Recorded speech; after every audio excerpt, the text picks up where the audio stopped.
Bienvenue à tous à ce premier numéro de Parole de Psy. Merci de nous rejoindre. Quel avenir pour la psychiatrie en Afrique?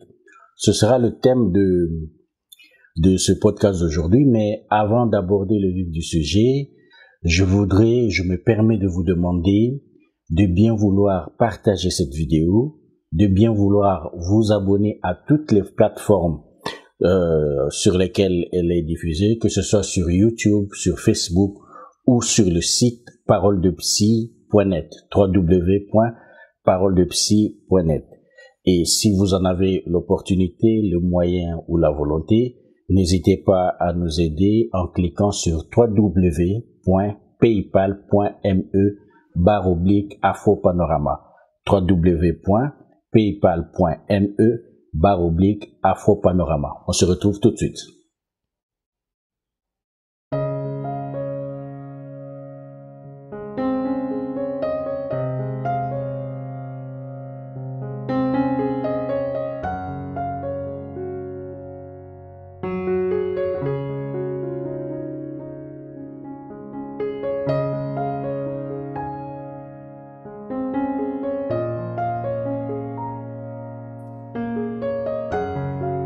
Bienvenue à tous. Ce premier numéro de Parole de Psy est entièrement dédié à un de mes aînés dans la profession. Je pense au docteur Jean-Robert Ngola. Jean-Robert Ngola travaillait au Nouveau-Brunswick et il a été accusé d'être le patient zéro ou la personne par laquelle la COVID-19 est arrivée au Nouveau-Brunswick. Cela lui a valu un traitement inhumain, des injures racistes, alors que l'enquête a fini par montrer que le docteur Ngola n'avait rien à voir avec la situation et qu'il a plutôt été contaminé par un malade. Depuis, il a quitté le Nouveau-Brunswick, il travaille à Québec maintenant. C'est vraiment un homme qui a été peiné et nous partageons la douleur qui a été la sienne. Nous pensons à lui ce soir. Donc cette émission lui est particulièrement dédiée. Quel avenir pour la psychiatrie en Afrique? Cette question prend de l'acuité dans le contexte actuel de la pandémie de COVID-19 qui oblige à repenser l'organisation et la dispensation de soins, aussi bien en Afrique qu'ailleurs dans le monde, aussi bien en psychiatrie que dans les autres disciplines médicales.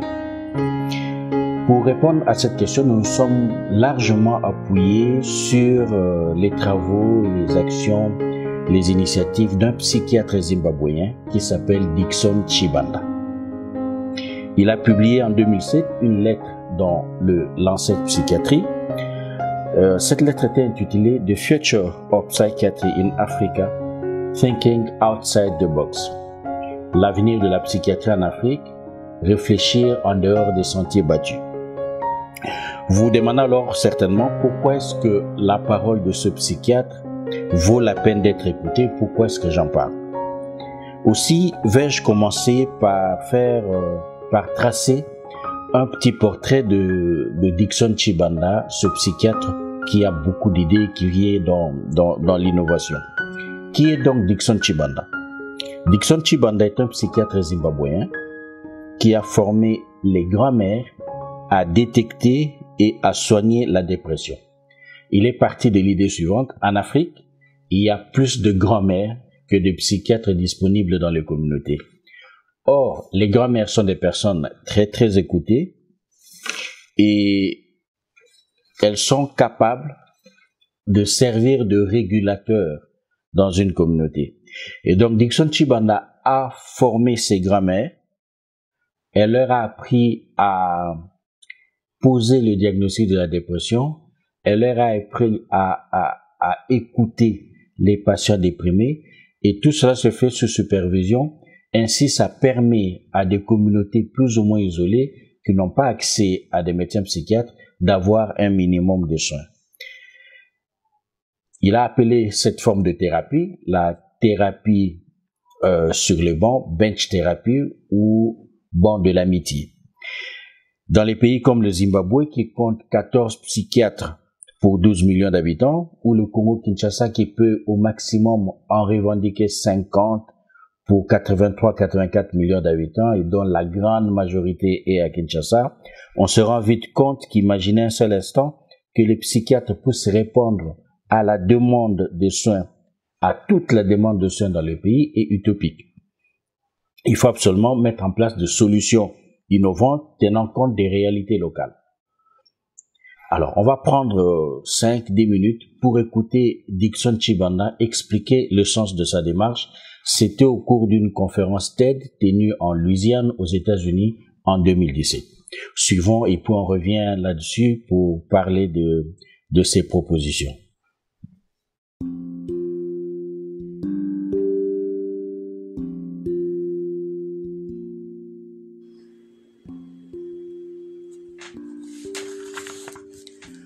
Un matin chaud d'août à Harare. Farai, 24 ans et mère de 2 enfants, marche vers un banc dans un parc. Elle a l'air malheureuse et déprimée.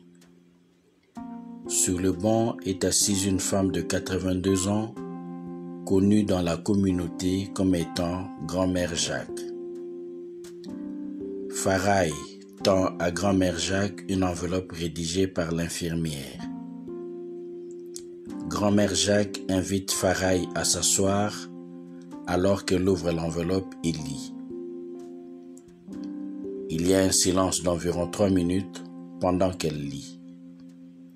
Après une longue pause, Grand-mère Jacques prend une grande inspiration, regarde Farai et dit « Je suis là pour toi.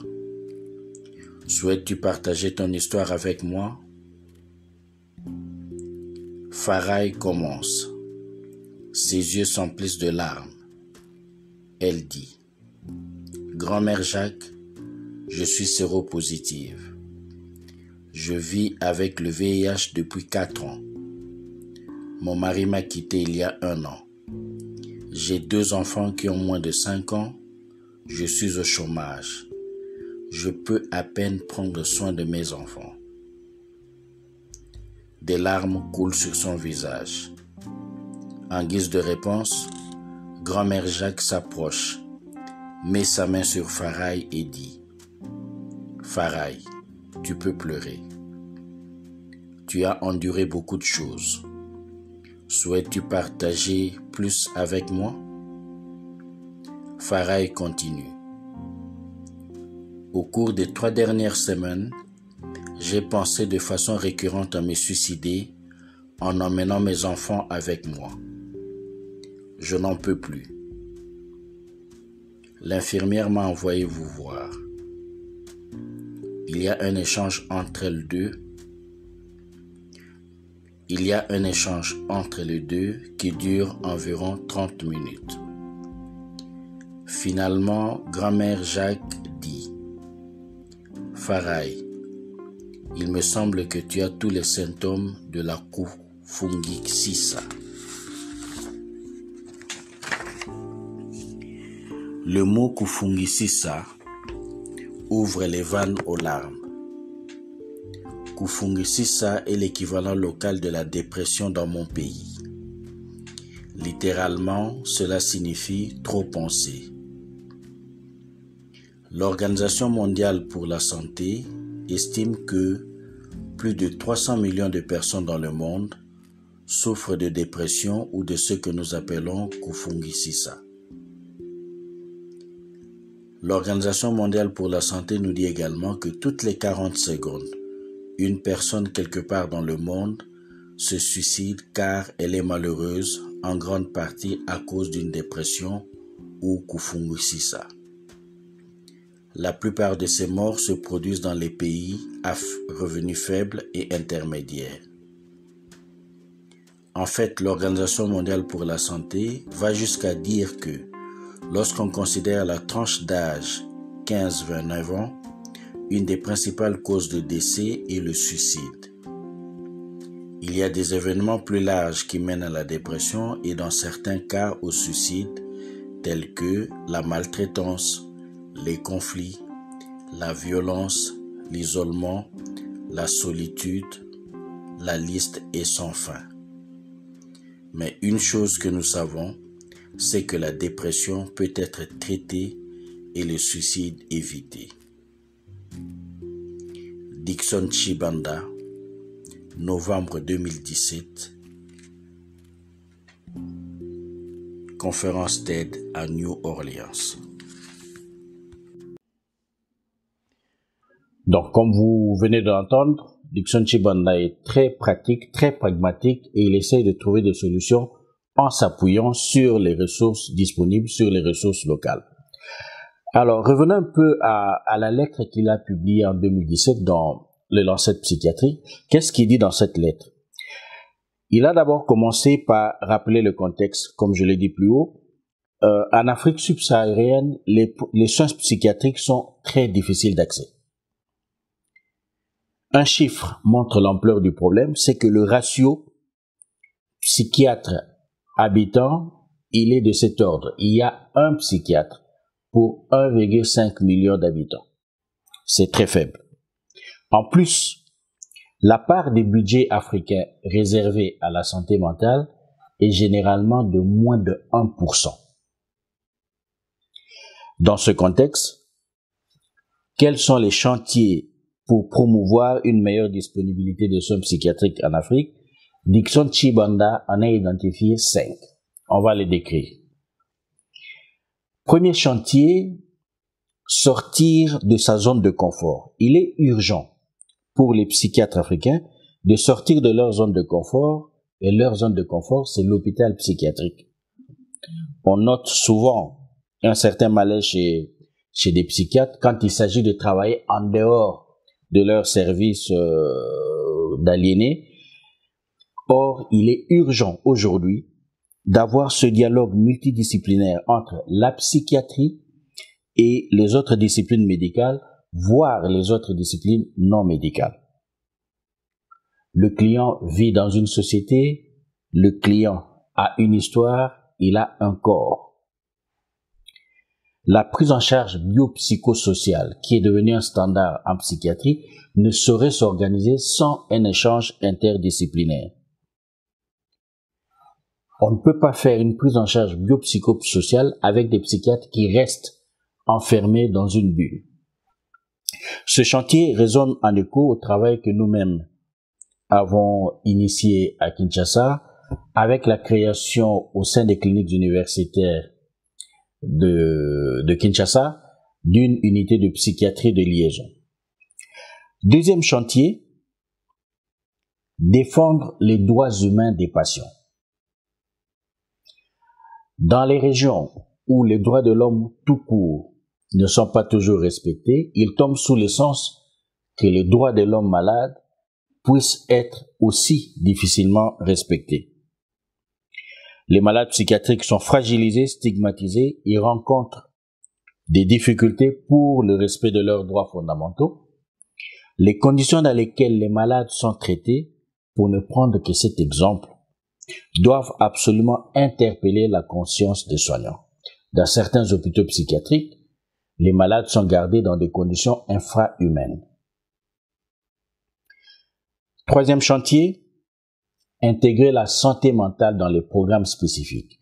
Ici, on pense à des programmes comme la lutte contre le HIV, le VIH-Sida, la protection maternelle et infantile. Souvent, dans ces programmes-là, il y a des volets psychosociaux, mais les psychiatres ne sont pas associés à la conception de ces volets psychosociaux.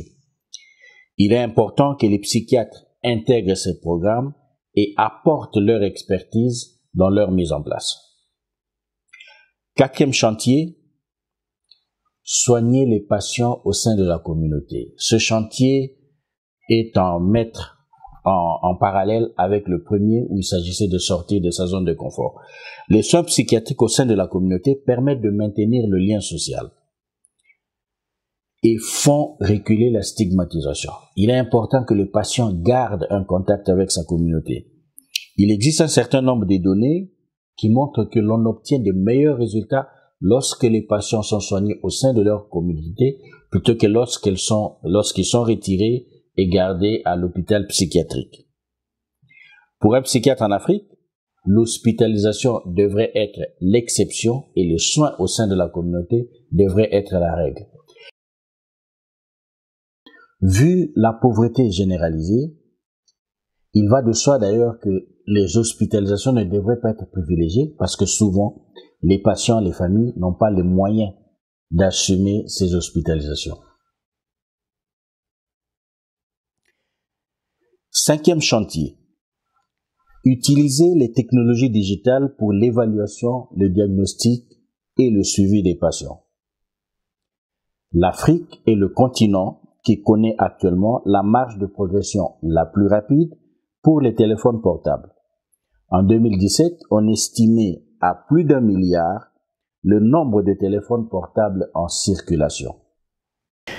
C'est un formidable outil dont devraient s'emparer les psychiatres pour la prise en charge des patients et l'amélioration de l'accessibilité aux soins. Il est possible de développer des applications pour le suivi et l'évaluation des patients à distance avec le relais des travailleurs communautaires au niveau des soins de santé primaires. Et Dickson Chibanda conclut son papier ainsi.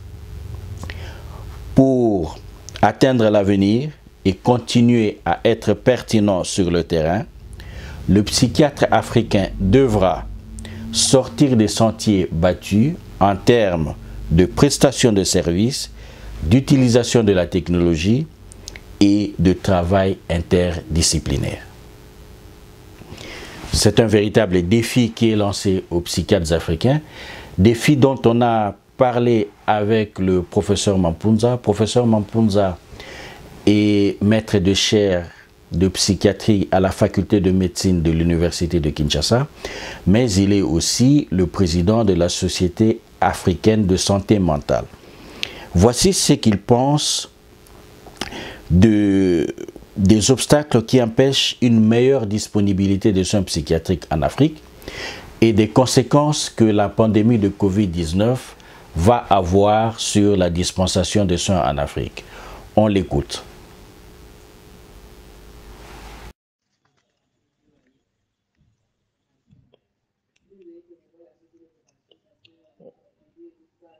Oui, je vais essayer de parler des obstacles à une plus grande disponibilité des soins psychiatriques en Afrique.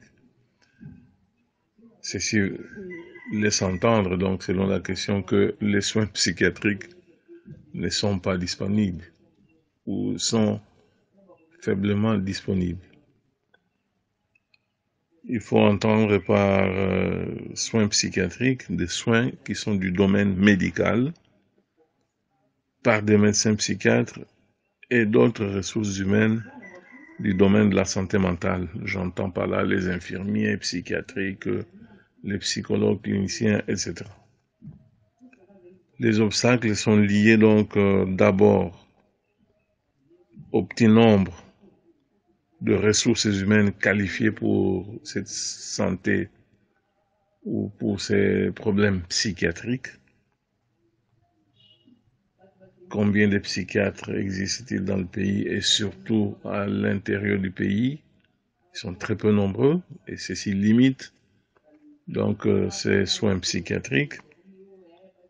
Les infrastructures spécialisées, voire les services dans les hôpitaux généraux consacrés aux soins psychiatriques sont quasi inexistants ou en tout cas très rares dans les hôpitaux généraux.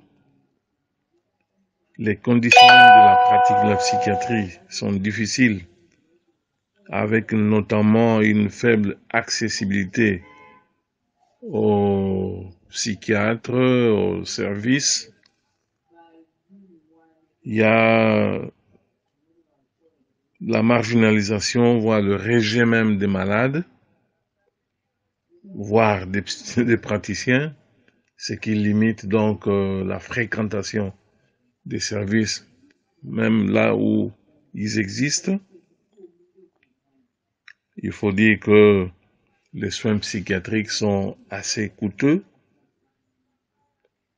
et la population est pauvre, donc il n'est pas facile qu'elle accède à des soins psychiatriques de qualité. Et c'est donc des obstacles qui font que c'est pas pour demain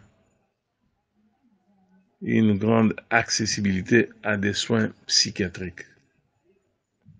Alors, parlant des conséquences de l'épidémie, de la pandémie de la COVID-19 sur la disponibilité des soins psychiatriques en Afrique, d'abord, ces soins, nous venons de le dire, sont très peu disponibles et la pandémie vient aggraver cette faible disponibilité de soins psychiatriques parce que le peu de ressources qui existent, ressources humaines, ressources matérielles, financières, sont mobilisées pour faire face à cette pandémie qui devient l'urgence des urgences.